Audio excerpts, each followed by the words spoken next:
In this video, I'm going to be going over the Realtors Association of Edmonton's housing forecast for 2023. I was just at the housing forecast event, which was last Wednesday. We were there for the first half of the day. We got to see a whole bunch of different speakers, including economists, that talked about what they see happening in the Edmonton real estate market over the next year. So I just wanted to share some of my highlights from that event, both on what other speakers had said, but also share some of my own thoughts on how I see the market unfolding this year in 2023. So if you're looking at buying or selling a home in 2023 in Edmonton, then this will be a good video for you to watch because you'll get a variety of ideas here to work with. So housing forecast 2023. So the event was on January 18th, so that was last Wednesday. It's now Monday when I'm recording this, so you're getting it a little bit late, but I've been quite busy myself working with clients, so a little bit behind here. So the event started off with them basically reviewing how the last year did compared to what they had projected last year. And in most cases, the market actually outperformed their projections. So there was more sales.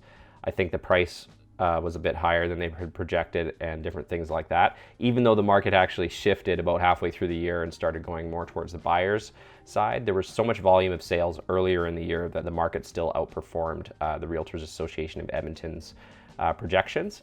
I do find that usually the projections that come out of this event are relatively conservative. They're not going to go super bold in either direction. But the first presentation I wanted to comment on a little bit was the one that was done by Todd Hirsch. He's with the Modern Economist. He's there almost every year, and I've always enjoyed his presentations. And essentially, he was saying that we need to brace for turbulence in 2023. There's a lot of chance for economic disruption coming. There's choices that everybody's got to make in the market, and the more efficient the economy can be, the better. But when you have efficiency, there's also some cruelty involved, and relationships matter, but there's going to be some disappointment. Some of the reasons that he gave for the uncertainty is the geopolitical situation. That's something that I follow a lot. There's some other guys that I follow that talk about geopolitics.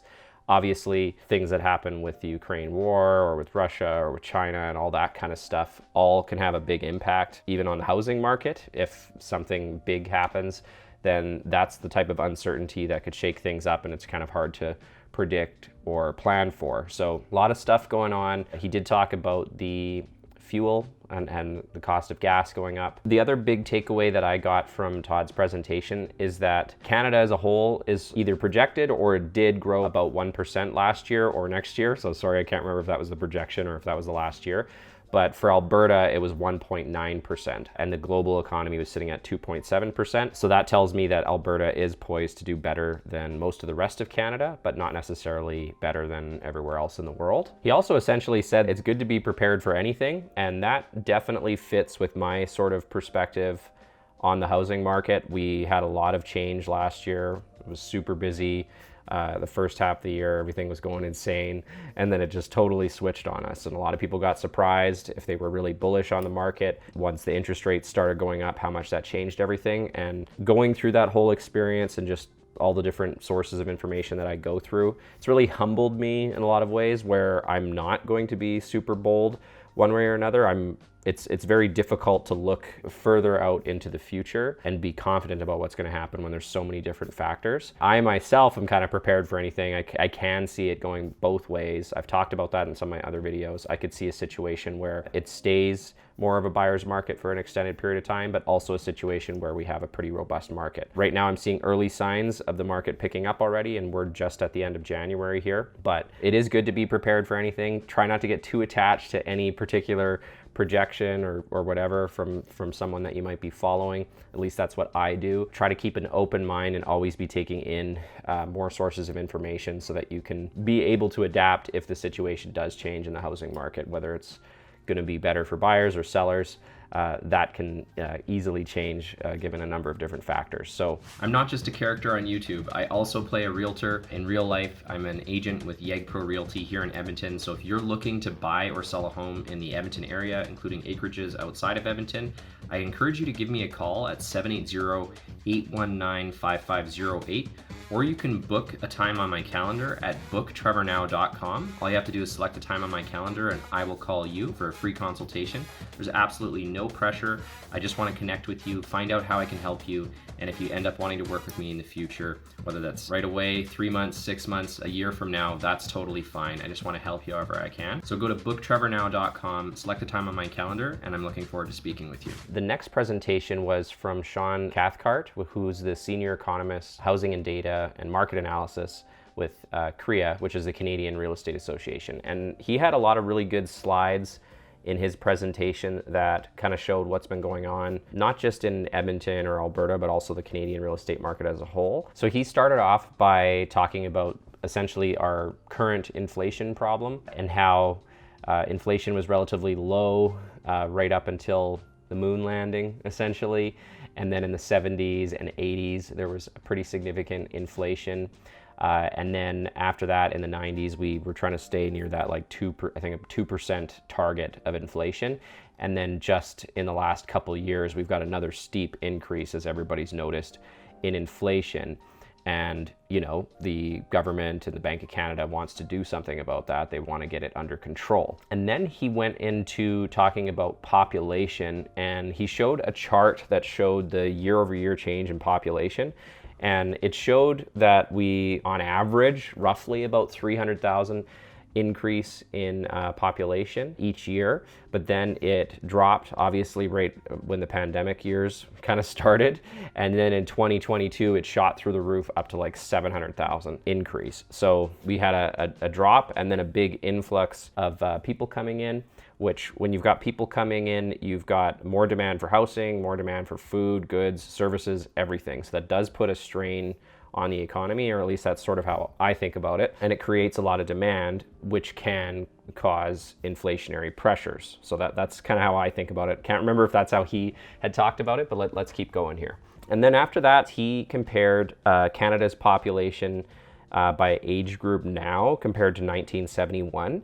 And the big takeaway is that essentially our population is a lot older than it was in 1971. In 1971, we had like a pyramid-shaped population where you had a lot of young people at the bottom. That was your biggest part of the population were very young, and as people got older, that's where the tip of the pyramid comes in. You've got a lot less people, but because people have had less children, people are living longer, all that kind of stuff. There's a whole bunch of factors that have made it so that it's a much different shape now, where it's a little bit more stacked, and we have an aging population, a lot more people in those mid-ranges than we did before. The next thing he showed was the age people are when they're most likely to own a home. And if I remember correctly, it was ages basically 25 to 85. So those are like peak home ownership years. And since we have an aging population and a lot more people in that middle age range, essentially, than we did before, when it was inverted, you have a lot less people at the top that are more likely to be homeowners. Whereas since we've widened out our demographics there, we have a lot more people that are in the prime home ownership ages. And he showed that even though we've got the baby boomers entering retirement and everything now, a lot of them aren't downsizing yet, and a lot of them won't until they are over 85, essentially. That was how I understood it. So all those homes that might be available for younger people are not going to be on the market because they're still being used by the baby boomers. So that also puts a strain on the housing market. If all of the baby boomers were all of a sudden deciding to sell their houses and downsize and move into apartment condos and retirement homes and stuff like that, then that would give us a lot more inventory for new buyers. But since they're not, and they're a pretty good 10 to 15 years, maybe 20 years away from doing that, that basically contributes to a housing shortage issue. So we still have a big demand to build a lot more houses over the next 10 to 20 years, even though the baby boomers are starting to retire. So I thought that was a really interesting takeaway that he showed there. I've talked about the housing shortage on my channel before. It was very apparent last year. Now, because of all the increased interest rates, that really killed a lot of the demand, but I don't think it solves the long-term housing shortage problem. So even though there's a lot of uncertainty in the market, it's hard to imagine a scenario in the next 10 years where in my mind, the value of houses won't go up due to inflation, but also just the housing shortage situation. When you combine our aging population, baby boomers not going to be selling their houses for a good, 10 to 20 years, and the fact that we've got so much immigration, which is needed for our economy essentially, that puts a lot of demand for new housing. So unless we're able to keep up and build a lot of new houses for cheaper, I do see continued pressure on home prices in the long term. In the short term, it's a lot more hazy on what exactly is going to go on while the market stabilizes, but that was kind of my takeaways from that bit. I thought that was super cool, very interesting part of his presentation. Now, the next thing that he talked about that was also very interesting to me is he went into basically housing starts or number of units completed. And he was looking at it across Canada as a whole, but then he compared it to Edmonton and Alberta. So from what he showed, it didn't look like the housing unit completion was keeping pace with the immigration and population increases. But he also showed that essentially since, I think, the early 2000s, the share of apartments in the new units really started to grow a lot across Canada, and the share of single family homes being built out of the total number of new homes or new units being built was shrinking over time, which would go a long ways towards explaining why the single family home market has been outperforming the apartment market. I can mostly only speak for Edmonton. I didn't have that sort of data before, but that was quite interesting to see. Okay, if we're building a lot more apartments, but not keeping pace with single family homes, then that's obviously going to change the supply and demand dynamics. And then the next thing that he showed is basically what I just talked about, how the share of the single family homes being built was going down over time across Canada, and that a good chunk of it or most of it was apartments. So that was another thing that came into play on like what's the Alberta or the Edmonton advantage compared to Toronto or Vancouver. In those markets, they're building a lot more apartments and there's less single family homes. So if you're someone that actually wants to have a family and not just, stay single forever, then, it might actually make sense to come to Alberta, because he also showed that even though the share of single family homes, I think, is still trended down, in Alberta, it's not as significant as apartments. So there's still a good chunk of houses being built in Edmonton and Alberta compared to places like Toronto and Vancouver. So that also can help explain why there's such a big difference in prices for those types of properties in Edmonton versus those markets. And if you're looking to start a family, you want to actually have room, not try to raise a family of 4 in a 1 or 2 bedroom apartment, you actually want a house with a yard, then it really does make sense to come to Edmonton or Alberta in general. And he had the stats to show part of what's causing that to happen. And it makes sense to me. So I thought that was really cool. He did also show that, it already said this essentially, but the single family home completions in Edmonton is actually, from what I can see, higher than apartments. So we're still building more single family homes here than we are apartments, and especially compared to other markets like Toronto and Vancouver. The next thing that he showed is even though we've seen a steep decline in the number of sales for homes across Canada since the interest rates have gone up, it's still just barely below trend. So it had gone pretty crazy, in 2020, 2021, and the early part of 2022, and then it came down steeply. But it's not too far off from trend, essentially, even though it came down steeply. So that helps put it in perspective. It's like, oh, wow, there's a huge slowdown, but, there's still houses being sold. So he talked about Canada as a whole, and then he went to Edmonton, and it showed how Edmonton is actually still above trend in terms of number of sales happening. So we were late to the party in our sales and everything upticking, and they did still come down steeply, but they haven't gone below trend. Across Canada, they had gone just below trend from what he had shown, but in Edmonton, they hadn't yet, which I thought was very interesting, and also started to show that our market here in Edmonton and Alberta and Calgary is probably going to be a little bit more resilient than many other parts of Canada. Another thing that he showed that is part of the strength of the Alberta market or the Edmonton market is the number of listings that we have. So in places like Toronto and Vancouver, even though they've taken a really big hit in number of sales and their prices have come down a fair amount, they still have a low inventory problem, aka housing shortage. And it's hard to have a robust market if you don't have enough inventory to actually facilitate sales. Whereas we've still had a pretty healthy number of listings in Edmonton. We still have a fair amount for people to choose from. Yeah, there's different pockets where you got more or less or whatever, but comparing it to like to Vancouver or Toronto, we've got that inventory where we could support a more robust housing market if that demand comes in. Whereas some of those other markets, if there's just nothing available or people aren't listing their homes because they're not happy with the prices, then, you know, you can only have so many transactions that happen. So that was kind of interesting as well. After that, he also showed how the months of inventory had shifted in Edmonton.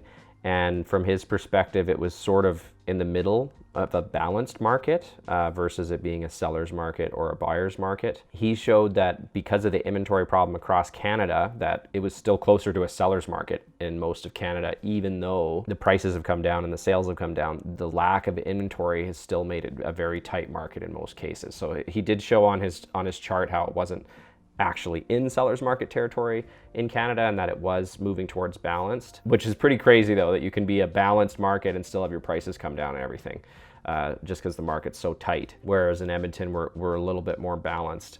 And we've been in balanced territory many times throughout the past decade, essentially. And then the next thing he talked about was number of sales. I touched on this a little bit, but he essentially showed that sales were still on trend.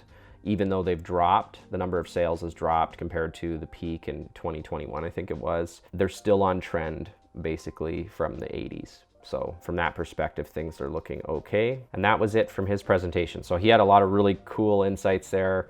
Hopefully it made some sense, some of the stuff that I blabbed on about there, but I wanted to share kind of my thoughts on that. If you're looking at buying or selling a home in the next year, it's important to know what's going on in the Edmonton housing market. So what I've done is I've created a new Facebook group where I will provide updates on a weekly basis on what I see happening in the Edmonton real estate market, as well as access to PDF reports each month that show you exactly what's been happening in the market over the last month, and links to my latest YouTube videos where I go through an in-depth market analysis. Also going to be covering a lot of other stuff in that group. It's free to join the group. All you have to do is go to edmontonhousingmarket.ca, put in your email address, and I'll send you an invitation to join the group. Again, that's edmontonhousingmarket.ca, and then that way you can stay up to date on everything that's going on in the Edmonton real estate market. The next presentation was from Felicia Mathurdy, who's the senior economist with the city of Edmonton. I'll just kind of quickly go through this one.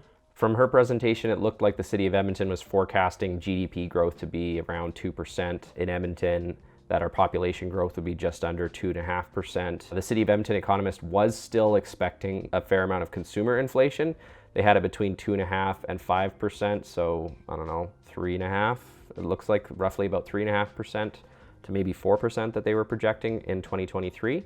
And then they were projecting it coming down a little bit in 2023 to 2027, closer to 2.5%. So it seems like they think most of the worst inflation is behind us. Then she went into demographics again. I already touched on this quite a bit, but she described it, I think, as Edmonton's demographics being bulky in all the right places.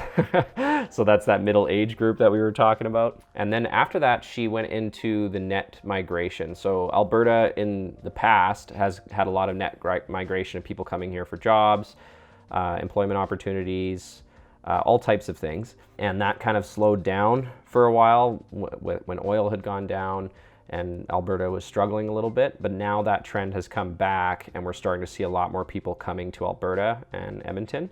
I know I've had a lot of clients from BC and Toronto lately, so I can definitely see that just from the people that I'm working with in my business. So that fit with my experience. And then they did say that the inflation remains high, but they do expect it to gradually ease over 2023 and 2024. And that was pretty much it for my takeaways from her presentation. Now, the last part that I'll go into is the actual housing forecast itself. So this was done by Melanie Bowles, the Realtors Association of Edmonton 2023 chair.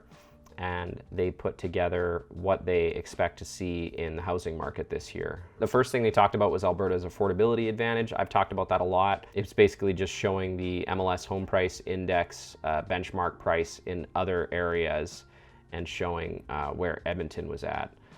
Edmonton was sitting at $367,000 as of November 2022, whereas, Greater Vancouver was over 1.1 million kind of thing. So I already knew all of that, but it's good to see. It was interesting that they did project increased demand for apartments and condos, continued growth in the luxury market, and an influx of migration from out of province. So I've already noticed the influx of migration from out of province. I still haven't totally seen an increased demand for apartments and condos. Like, there's a little bit of that going on. This is an idea that a lot of people have been talking about for a long time because of the higher interest rates, that more people will move into the apartment and condo market. I've seen that a little bit more on the townhouse side, but I'm still seeing a lot of reluctance in the condo market. Obviously, time will tell. Maybe some of the Vancouver and Toronto buyers that are used to condo living, maybe they'll come here and buy our condos. But yeah, time will tell on that, but that's part of what they're saying, is they think they're going to see increased demand for those. The demand for those has been relatively low for quite a while, so even if we do get some increased demand, we can definitely pick up the slack, no problem for that. There's lots of inventory. So then they went into price trends. Average prices in 2022 for detached homes in Edmonton was $500,000 and $480, and they're forecasting that it'll be $486,000 in 2023. So that's a 2.9% decrease that they're projecting in average prices for detached homes. Now, I can't remember exactly what they said about this, but this is something I've talked about before.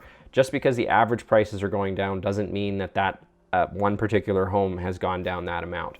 If interest rates have gone up and affordability has gone down, that's going to push people to purchasing lower priced properties. So it could just mean that the market's shifting and people are buying a cheaper property than they would have because they're trying to keep their monthly payment down. So I do think that's a big part of it. I can't remember what they had said and the context on that, or if they did have much to say about it. This was about a week ago, so unfortunately I didn't get this video made sooner. And then for semi-detached homes in 2022, they were sitting at $373,950, and they were forecasting that would go down to $365,000, so a 2.4% drop for semi-detached, so not as much as of a drop with semi-detached, which would be like half duplexes and stuff. Then row and townhouses in 2022, the average price was $257,527, and they're projecting it to go to $254,000, which is a 1.4% drop.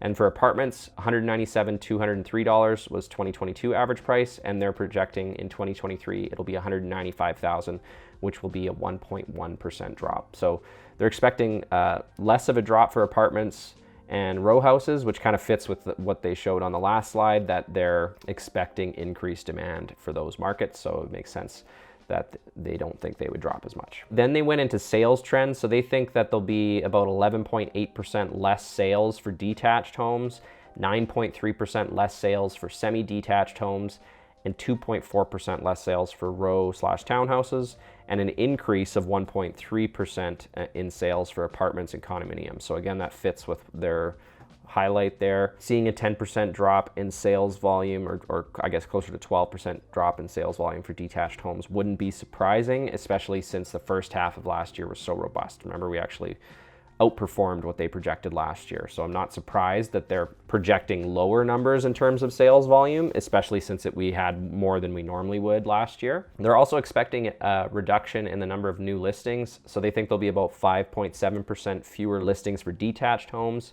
3.7% fewer listings for semi-detached homes, 0.3% less for row and townhouse homes, and 2.6% less for apartments and condominiums. And then the next thing they did is they wanted to compare this to pre-pandemic, which I think was really helpful and useful because we saw an increase in sales and prices during that time.